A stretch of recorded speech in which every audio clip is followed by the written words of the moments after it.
Commission européenne, chère Ursula, Excellence, Monsieur le Président João Manuel Gonçalves Lourenço, Président de la République d'Angola et Président en exercice de l'Union africaine, Excellences, Messieurs les chefs d'État et de gouvernement, Mesdames et Messieurs les représentants des institutions financières, du secteur privé et de la société civile, distingués invités, Mesdames et Messieurs, c'est un honneur pour moi d'intervenir à cette édition du Global Gateway Forum qui s'impose année après année comme une plateforme décisive de partenariat d'infrastructures, d'énergie, de connectivité et d'innovation entre l'Afrique et l'Europe. Je salue le leadership de l'Union européenne qui, dans un contexte géopolitique et géoéconomique exigeant, fait le choix de lier la relance de la connectivité mondiale à des principes de transparence, de durabilité et de réciprocité. La République démocratique du Congo vient à Bruxelles avec une conviction simple. Nous offrons des solutions. Pays continent au cœur de l'Afrique, riche de ressources stratégiques et d'une jeunesse audacieuse, mon pays est engagé dans une transformation profonde, énergétique, numérique, démographique et écologique, et il souhaite l'ancrer dans un pacte de maturité avec tous ses partenaires, notamment l'Europe, un partenariat d'égal à égal, aligné sur les priorités de nos peuples et ouvert au co-investissement privé. Dans cette dynamique, permettez-moi de vous présenter quelques initiatives phares portées par la République démocratique du Congo et en lien direct avec les piliers du Global Gateway. Il y a en premier lieu le corridor de Lobito. Aux côtés de l'Angola et de la Zambie, la République démocratique du Congo s'est engagée à faire de ce corridor un levier d'intégration régionale, de souveraineté logistique et d'industrialisation.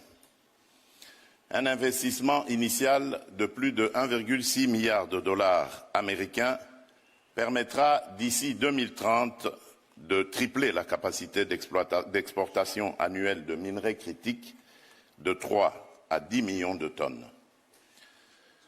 La modernisation et l'extension de la dorsale ferroviaire, longue de 1300 km, reliant les zones minières de la Copper Belt à l'océan Atlantique, ne vise pas seulement à transporter des minerais, elles doivent ancrer des chaînes de valeur locales avec des zones économiques spéciales, des hubs logistiques, des plateformes de transformation, des centres de formation en cohérence avec la zone de libre-échange continentale africaine, la ZLECAf.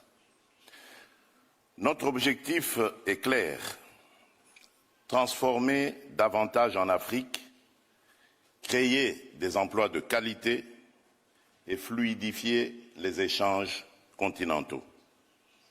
Dans le prolongement de cette ambition, le mémorandum d'entente Union européenne-République démocratique du Congo consacre un partenariat structurant fondé sur la traçabilité, la lutte contre l'exploitation illégale et la transparence des flux. Il prévoit le renforcement des capacités congolaises, de la recherche géologique à la transformation locale et l'essor de clusters industriels dans le plein respect des normes sociales et environnementales. L'ambition est là aussi explicite, transformer, assembler, créer de la valeur sur place et former une main-d'œuvre qualifiée. Cette dynamique va s'appuyer sur des infrastructures complémentaires, notamment logistiques et énergétiques, à commencer par le corridor de Lobito, mais aussi le futur apport du projet du Grand Tinga.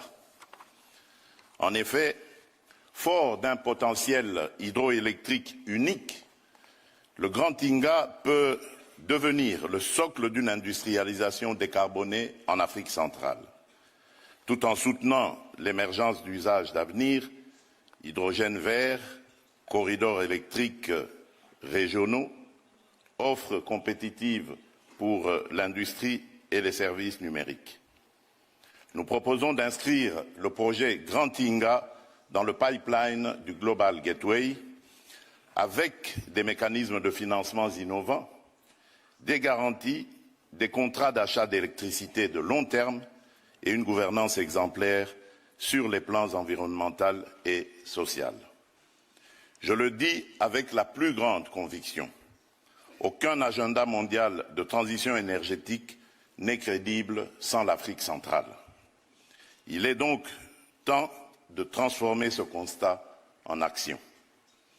Enfin, à l'échelle des territoires, le couloir vert Kinshasa-Kivu s'inscrit dans la même logique d'impact local et d'interconnexion stratégique. Projet intégré combinant infrastructures routières, connectivité numérique, électrification décentralisée et valorisation des chaînes agricoles, il reliera des milliers de kilomètres d'axes à des plateformes logistiques et à des mini-réseaux pour désenclaver, numériser et bancariser des centaines de localités aujourd'hui isolées. Situé au cœur de l'un des plus grands ensembles forestiers tropicaux, avec une aire protégée la plus vaste au monde, s'étalant sur une superficie de 540 000 km², le couloir vert Kinshasa-Kivu fait de la protection des forêts parmi les plus intactes de la planète et de la préservation de la biodiversité du bassin du Congo, les fondements même du projet, afin que conservation de la nature et développement se renforcent mutuellement au bénéfice des communautés locales et du climat mondial. Déjà soutenu par l'Union européenne à travers l'initiative Global Gateway, le couloir vert constitue un projet de cohésion territoriale majeur. Il vise à recoudre le tissu économique et social, ouvrir de nouveaux marchés aux producteurs, revitaliser l'économie locale et renforcer la résilience des communautés. Ce projet emblématique améliorera directement la vie de plus de 31 millions de personnes, protégera près de 108 000 km² de forêts vierges et créera plus de 500 000 emplois, dont au moins 20 000 spécifiquement destinés aux jeunes hommes et femmes démobilisés des groupes armés, contribuant ainsi à une paix durable dans nos provinces orientales longtemps éprouvées par l'instabilité.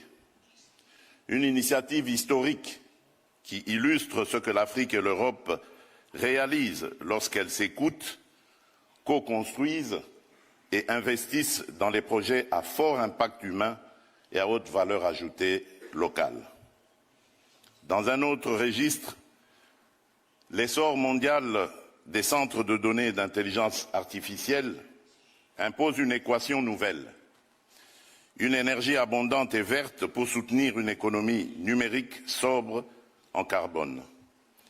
La République démocratique du Congo entend se positionner comme un partenaire stratégique pour relever ce double défi énergétique et numérique.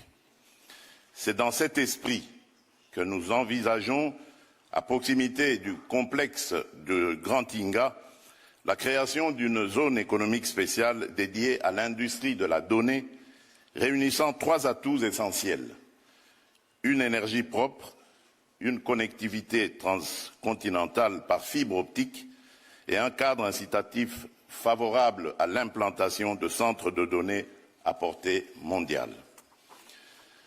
À travers ces projets structurants, notre ambition est limpide: faire de l'Afrique centrale un levier stratégique de la révolution numérique mondiale, non plus seulement en tant que pourvoyeur de ressources, mais comme une terre de transformation, d'innovation et de souveraineté technologique partagée. Excellences, Mesdames et Messieurs, aucun développement durable ne peut s'enraciner sans stabilité. Dans l'Est de la République démocratique du Congo, notre peuple subit une agression flagrante menée par des groupes rebelles lourdement soutenus par un État voisin en violation du droit international, de notre souveraineté et de notre intégrité territoriale. Et là, permettez-moi de m'arrêter sur cette question parce que mon discours avait prévu un plaidoyer et un appel à des sanctions contre ce pays. Vous avez deviné de qui il s'agit. Mais étant donné que j'ai vu le président du Rwanda, parce que c'est de lui qu'il s'agit, je prends à témoin l'assistance ici présente et le monde entier qui nous suit à travers les réseaux pour lancer un appel à la paix, lui tendre la main et demander à ce qu'on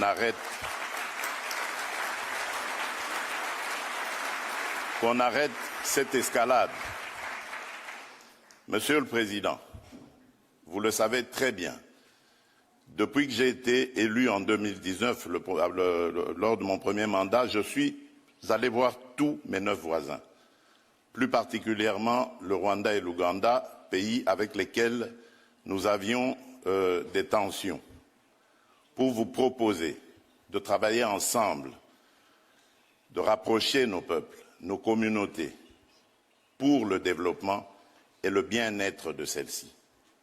À aucun moment, je n'ai affiché une attitude belliqueuse, quelle qu'elle soit, à l'égard du Rwanda ou de l'Ouganda ou d'un autre de nos 9 voisins. Aujourd'hui, nous vivons cette situation et nous sommes les deux seuls capables d'arrêter cette escalade.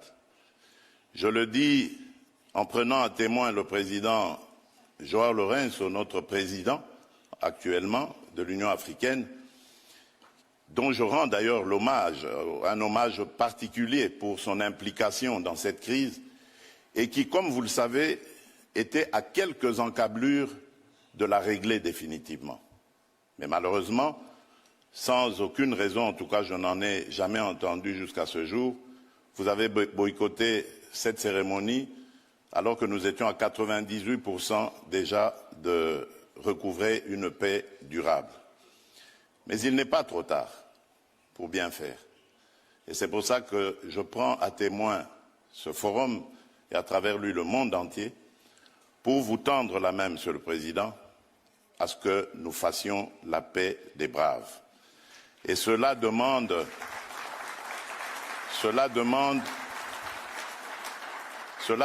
que vous donniez l'ordre aux troupes du M23 qui sont soutenues par votre pays d'arrêter cette escalade qui a fait suffisamment de morts comme ça. Nous les comptons par millions depuis des années. L'histoire nous jugera. Il est temps d'arrêter et de nous tourner vers la paix et le développement.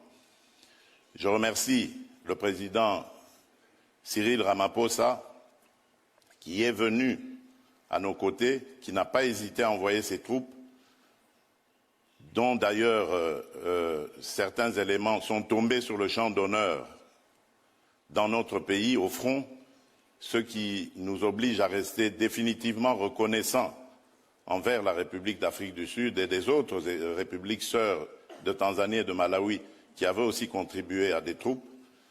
Mais je crois que l'Afrique aujourd'hui a besoin de passer à autre chose, Monsieur le Président Paul Kagame, et nous en sommes capables. Prenons simplement le courage de nous regarder en face, de dire ce qui ne va pas et de prendre les décisions les bonnes pour nos populations. Et donc, le plaidoyer que j'avais prévu pour appeler à des sanctions, je préfère le suspendre pour le moment, en attendant évidemment d'avoir la réponse du président Kagame, parce que j'ai vu ici dans la salle également l'émissaire du président Donald Trump, dont je salue l'implication dans la crise qui frappe mon pays, et à travers lui également nos amis et frères du Qatar avec son émir qui s'était aussi impliqué. Merci également à l'Union africaine, aujourd'hui représentée par le président Faure Gnassingbé, désigné par le président de l'Union en exercice de l'Union africaine, le président Lorenzo, qui aussi est à nos côtés pour ça. Je crois que cet appel est la preuve que la République démocratique du Congo n'est pas belliqueuse. La République démocratique du Congo veut la paix, la véritable paix qui va entraîner la stabilité et permettre le développement de cette région qui, pour moi, est l'une des plus belles régions du monde, c'est-à-dire cette région des Grands Lacs. J'espère que cet appel sera entendu par le président Kagame et je lui dis ma disponibilité à discuter de cette situation. Excellences, Mesdames et Messieurs, excusez-moi cette digression, je reviens dans mon discours. La République démocratique du Congo réaffirme son engagement d'opérationnaliser la feuille de route émanant de l'accord de partenariat signé en 2023 et confirmer le vœu de le voir fondé sur les réalités d'aujourd'hui, les ambitions de demain et la mémoire des erreurs d'hier. Nous sommes prêts, mais ce futur, nous voulons le construire ensemble, dès à présent, dans la transparence, dans l'équité et dans le respect mutuel. L'Afrique vous attend, la République démocratique du Congo vous accueille. Je vous remercie.